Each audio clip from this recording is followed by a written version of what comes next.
Lord, I pray that you open my mouth, that you give me clarity of thought, and that you open the ears and have them be ears to hear.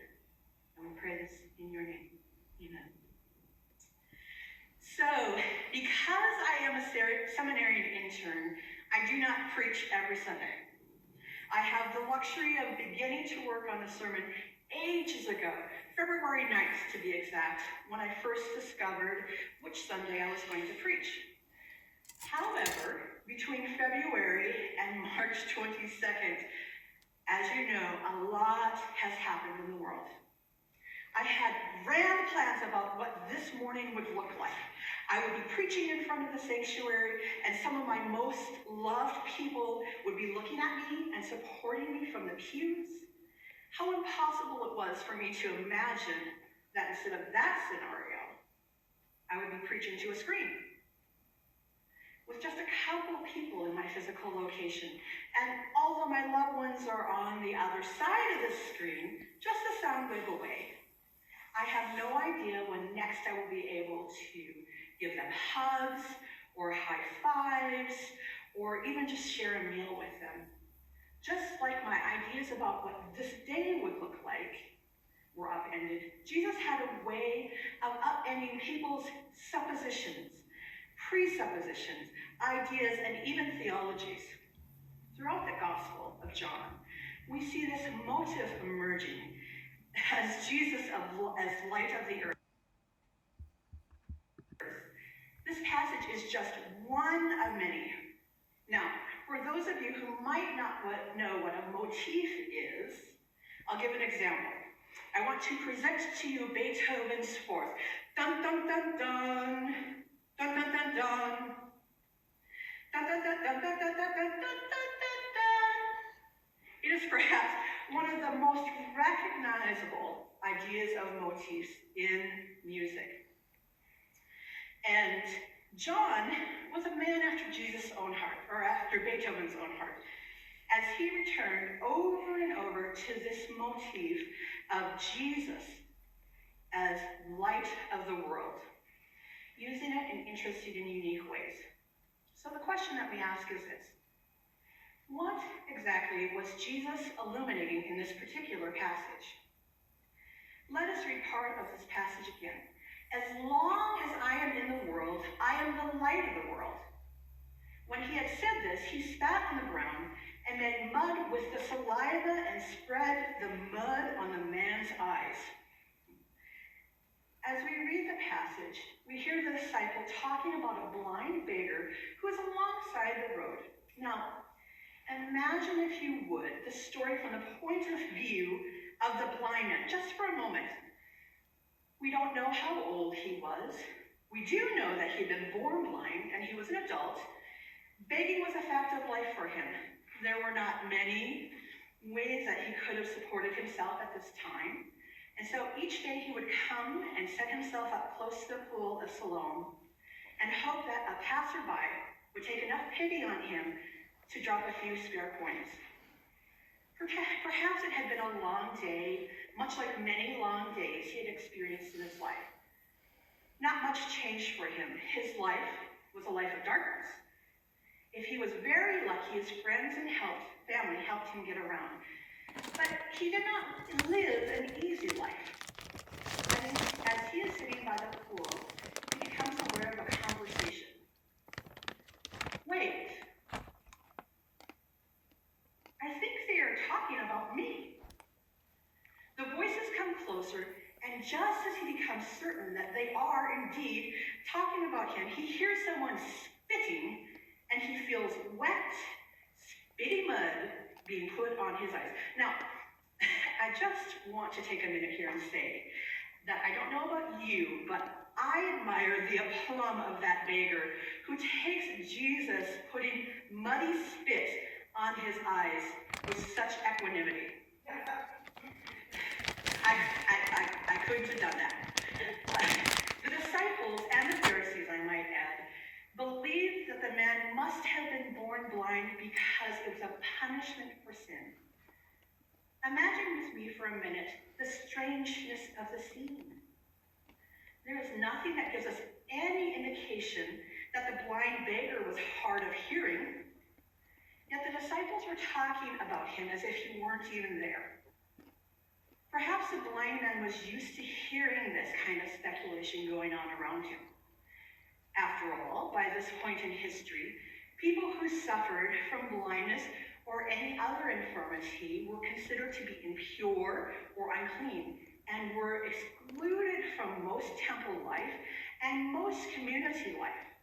And this was on the basis of Leviticus 21:16 through 23 and 2 Samuel 5:8. Now, perhaps in conjunction with Jesus having healed him, of course, this is part of why he was so bold in declaring who had healed him, and just a little bit sassy to the Jewish leaders.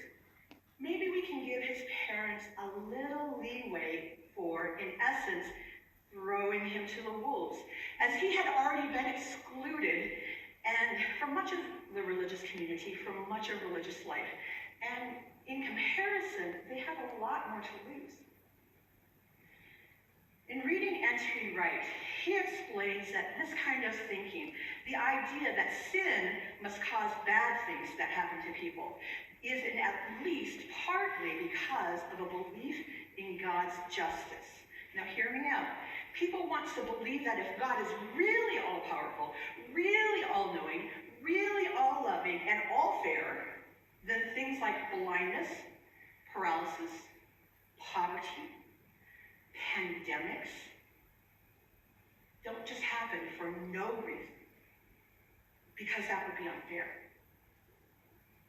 They must only seem unfair.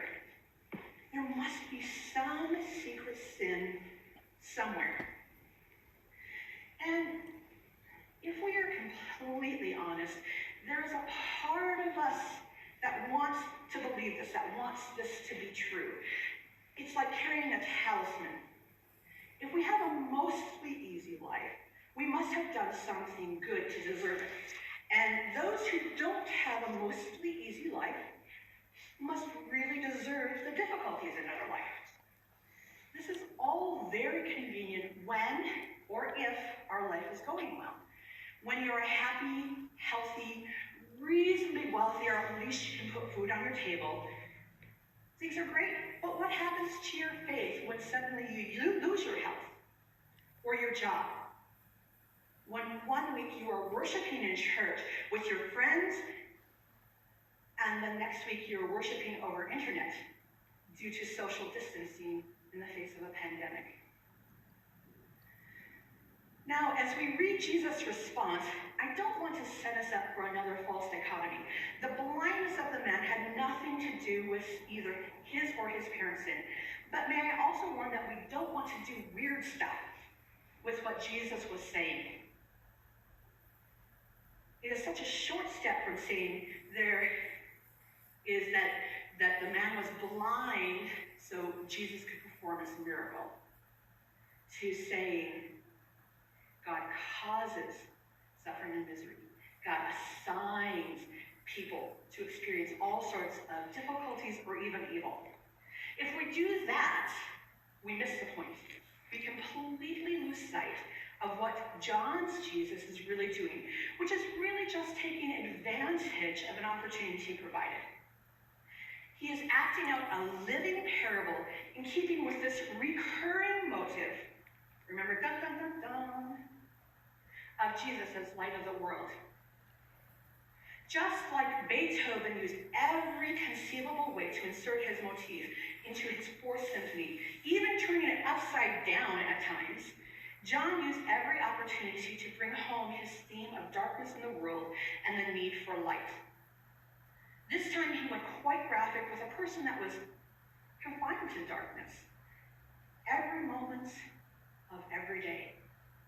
He was teaching his disciples and the onlooking Pharisees that the way they saw the world and the nameless was blind and needed rethinking. It was not just the blind man who needed to be healed. It was the entire world.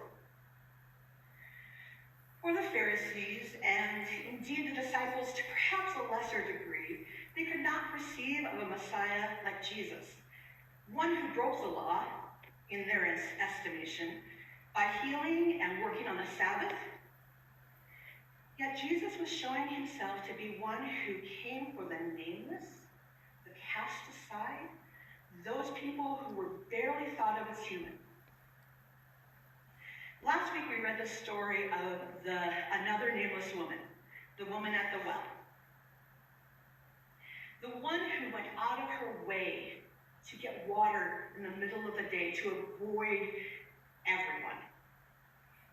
This same woman, when Jesus shone the light on who she was, instead of continuing to avoid everyone in her path, went out of her way, rushing to tell everyone, "He told me everything I ever did." Today we read about a nameless beggar, a blind man who simply followed Jesus' instructions to clean some muddy spit off his eyes and was given the gift of light and sight for the first time in his life, and then began the journey toward a saving Christ. But Jesus also came for those that thought they were doing pretty good. He, through his healing of the blind man and trying to shine a light on the Pharisees' blindness, challenged their view of what the world was like. They knew what the Messiah was supposed to be. They knew what he was supposed to look like. They knew what a good Jew was supposed to look like. They knew what a man of God was supposed to look like.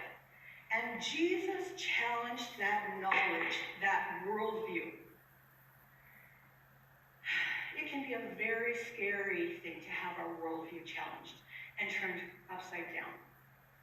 My parents' old little dog, Gizmo, demonstrated that feeling. So my parents live about 7 hours away.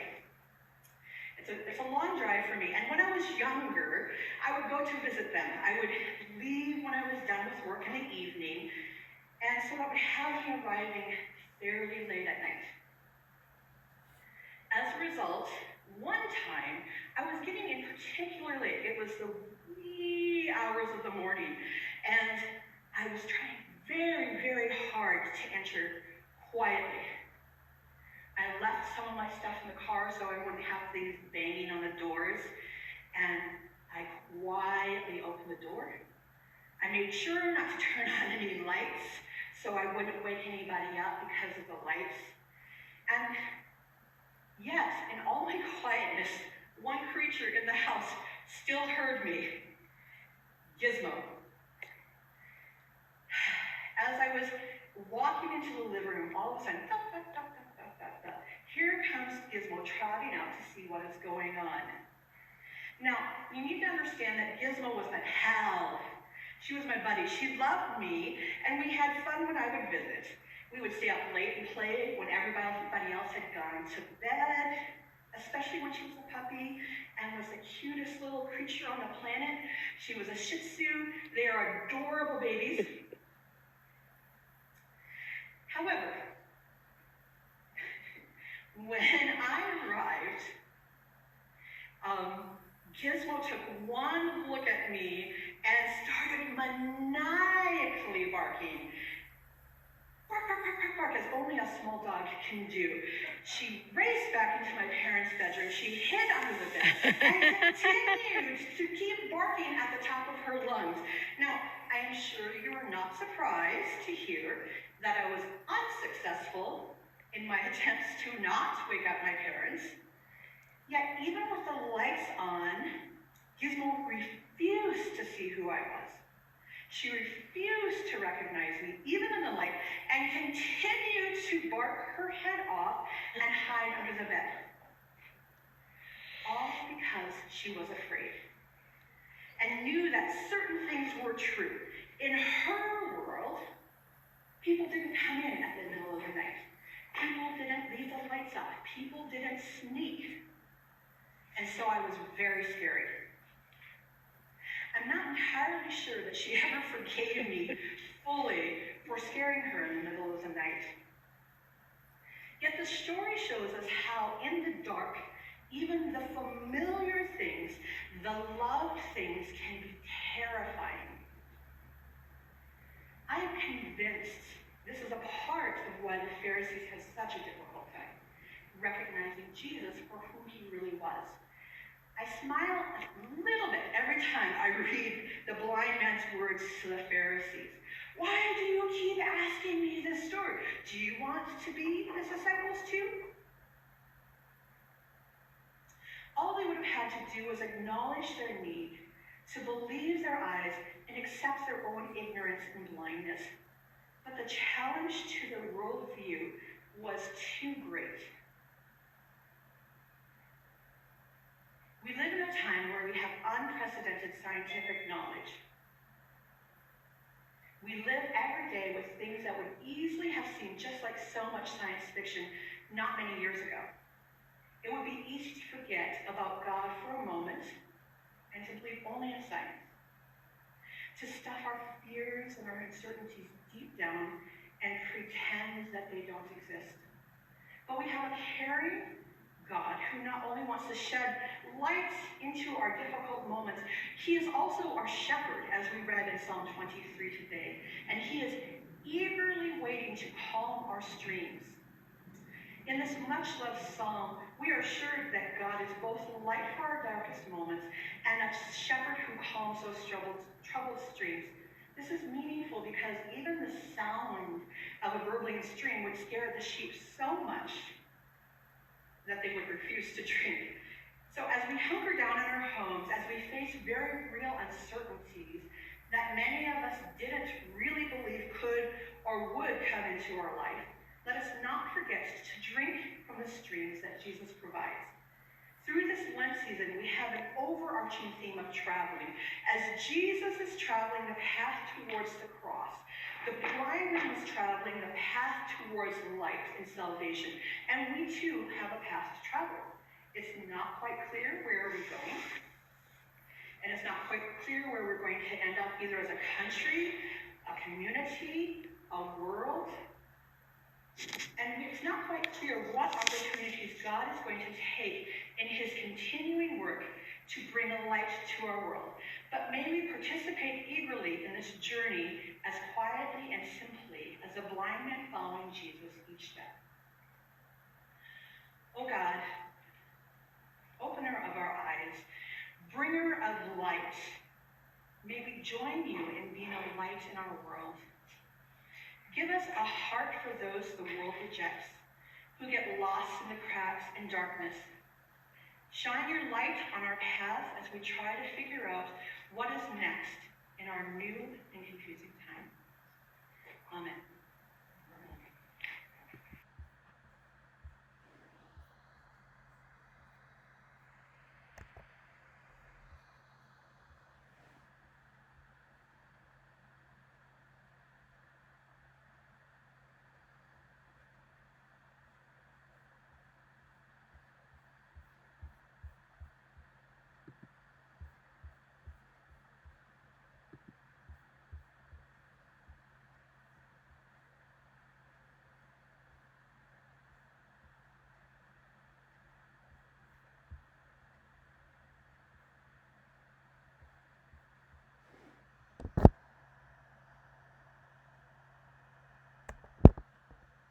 Welcome to VoiceOver. VoiceOver speaks descriptions of items on the screen and can be used to control